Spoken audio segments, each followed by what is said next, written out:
ನಿಶ್ಚಿತವಾಗಿಯೂ ಕೂಡ ಮುಂದಿನ ಸಾರಿ ಭಾರತೀಯ ಜನತಾ ಪಕ್ಷ ಸ್ವಂತ ಬಲದಿಂದ ಹಾಗೂ ನಮ್ಮ ಜೆಡಿಎಸ್ ಅವರ ಪ್ರೀತಿಯಿಂದ ಜೆಡಿಎಸ್ ಅವರ ಬಗ್ಗೆ ನಾವು ಕೃತಜ್ಞತೆಯಿಂದ ಹೇಳಬೇಕು.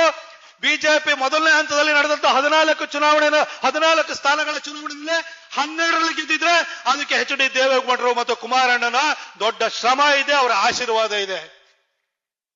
ತುಮಕೂರಿನಲ್ಲಿ ಇತಿಹಾಸದಲ್ಲಿ ಅತಿ ಹೆಚ್ಚು ಮಾರ್ಜಿನಲ್ಲಿ ಸೋಮಣ್ಣ ಸಾಹೇಬರು ಗೆದ್ದಿದ್ರೆ ಅದಕ್ಕೆ ಎಚ್ ಡಿ ದೇವೇಗೌಡರ ಸಾಹೇಬರು ಮತ್ತು ಕುಮಾರಣ್ಣನ ಕೊಡುಗೆ ಇದೆ. ಇದು ಜೆಡಿಎಸ್ ಅವರು ಕೂಡ ನಾವು ಬಿಜೆಪಿ ಮುಂದೆ ಜೊತೆಯಾಗಿ ಹೋಗ್ತೀವಿ.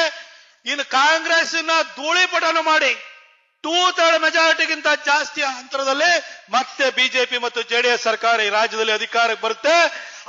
ಹಾಗೆ ಅಧಿಕಾರಕ್ಕೆ ಬರುವಂತ ಸಂದರ್ಭದಲ್ಲಿ ತುಮಕೂರಿನಲ್ಲಿ ಮತ್ತೊಂದು ಸಾರಿ ಬಿಜೆಪಿ ಬಾವುಟವನ್ನ ನಾವು ಯಾರ ನೇತೃತ್ವದಲ್ಲಿ ಹಾರಿಸಬೇಕು ಹೇಳಿ? ನಮ್ಮ ಸಿದ್ದೇಶಣ್ಣ ನೇತೃತ್ವದಲ್ಲಿ ಹಾರಿಸಬೇಕು. ನಾವು ಅದಕ್ಕೋಸ್ಕರವಾಗಿ ನಾವೆಲ್ಲ ಒಟ್ಟಿಗೆ ಇರೋಣ, ಒಟ್ಟಿಗೆ ಕೆಲಸ ಮಾಡೋಣ ಅಂತ ಹೇಳ್ತಾ